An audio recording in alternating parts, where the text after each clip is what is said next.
राव राजेंद्र आगे, तो बांसवाड़ा में बीएपी के राजकुमार रोत 27,000 से ज्यादा वोटों से आगे। इधर आप दूसरे उम्मीदवार भी आपको बता देते हैं। राजस्थान में 25 सीटों में से तकरीबन 17 से 18 सीटों पर बीजेपी बढ़त बनाए हुए है। 8 से 9 सीटों पर कांग्रेस आगे पीछे हो रही है। मुरारी लाल मीणा आगे बढ़त बनाए हुए हैं।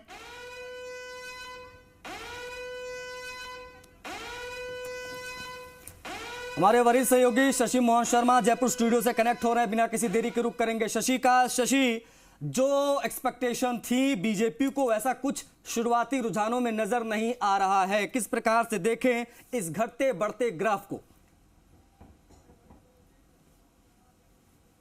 नहीं आशीष, देखिए शुरुआती रुझान तो बीजेपी की उम्मीद के मुताबिक थे, और लेकिन अब जिस तरीके से उतार चढ़ाव आ रहा है, जो हम लगातार कह रहे हैं जी, ज्यादातर राजनीतिक दलों के नेता भी कह रहे हैं। हालांकि शुरुआत में बीजेपी को लग रहा था कि रुझान ही नतीजों में कन्वर्ट होंगे, लेकिन हम भी कह रहे हैं, विश्लेषक भी कह रहे हैं कि ये रुझान है, नतीजे नहीं है। कुछ भी हो सकता है, क्योंकि एक एक कॉन्स्टिट्यूएंसी पे 10 लाख, 12 लाख, 14, 15 लाख तक वोटिंग हुई है। लेकिन हैरानी भरा रुझान प्रधानमंत्री नरेंद्र मोदी का पिछड़ना। देखिए 2014 में जब उन्होंने वाराणसी से चुनाव लड़ा, पहला चुनाव, तब तकरीबन 3,71,000 वोट से जीते। कांग्रेस के अजय राय तीसरे नंबर पर रहे थे, लेकिन तब अरविंद केजरीवाल ने नरेंद्र मोदी के सामने चुनाव लड़ा था। और उसके बाद 2019 का जब चुनाव हुआ, तब मोदी फिर जीते और तब बढ़त बनाते हुए 4,81,000 की। लेकिन फिर दूसरे नंबर पर थी समाजवादी पार्टी की शालिनी, और अजय राय तीसरे नंबर पर थे। अजय राय को वोट मिले थे 1,52,548।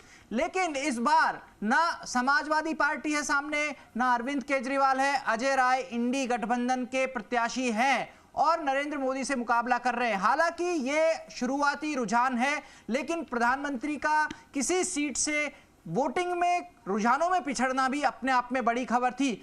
हालांकि इस सीट पर संभावित नतीजा प्रधानमंत्री की जीत के रूप में हो सकता है, लेकिन ये जो रुझान आया ये हैरान करने वाला था। और कांग्रेस के हमारे साथ में प्रियदर्शी भटनागर जी, उनका एक छोटा सा रिएक्शन लेंगे, फिर बाकी मेहमानों से बातचीत करूंगा। प्रियदर्शी जी, क्या ये आपके लिए भी थोड़ा बहुत हैरानी भरा रुझान था? ईमानदारी से जवाब दीजिएगा। देखिए, हैरानी तो होनी चाहिए, क्योंकि जनता ने इस बार अंडर करेंट के रूप में चुनाव में भाग लिया है और मोदी जी का ध्यान भंग करने के लिए उन्होंने पूरा का पूरी स्थिति बनी हुई है। उसी के आधार पर आज हम कह रहे हैं कि कांग्रेस पार्टी और इंडिया गठबंधन बढ़त की ओर जाएगा। देखिए हैरानी भरा है, प्रियदर्शी जी मान रहे हैं, और जैसा हमने उनसे आग्रह किया था कि ईमानदारी से जवाब दीजिएगा, उन्होंने ईमानदारी से माना। चेतन जी, आपके लिए हैरानी ज्यादा, विस्मय ज्यादा या चिंता ज्यादा? ना तो चिंता है ना विस्मय।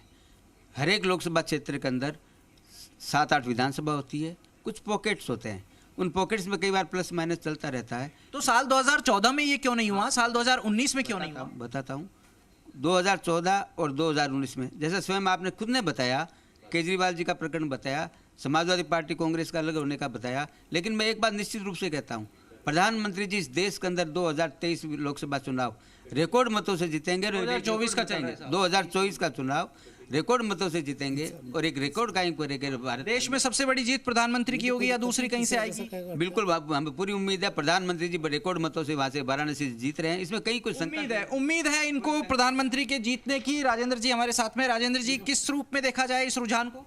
देखिए, वैसे तो निश्चित रूप से हैरानी और चौंकाने वाला रुझान है, लेकिन बीजेपी को ना हैरानी है ना चिंता है। नहीं तो बीजेपी इस चीज के लिए आश्वस्त थी कि ऐसा हो सकता है पहले राउंड में? हाँ, नहीं, देखो बीजेपी इस स्थिति को समझने के अंदर या इस स्थिति से दो चार होने के लिए बिल्कुल तैयार नहीं थी। जो मैं कहता हूँ, ईमानदारी से तो बात करें तो इस स्थिति की बीजेपी कल्पना ही नहीं कर सकती थी, पर जो सामने है वो सबके सामने है, इसलिए इसी को नकारा नहीं जा सकता। पर ये एक बड़ी आश्चर्यजनक और चौंकाने वाली घटना है कि रुझान के अंदर प्रधानमंत्री जी, मोदी जी, जो पूरे देश का चेहरा है, पूरे देश में बीजेपी का चेहरा है, वो पिछड़ गए हैं। हालांकि बीजेपी का क्या, मोदी तो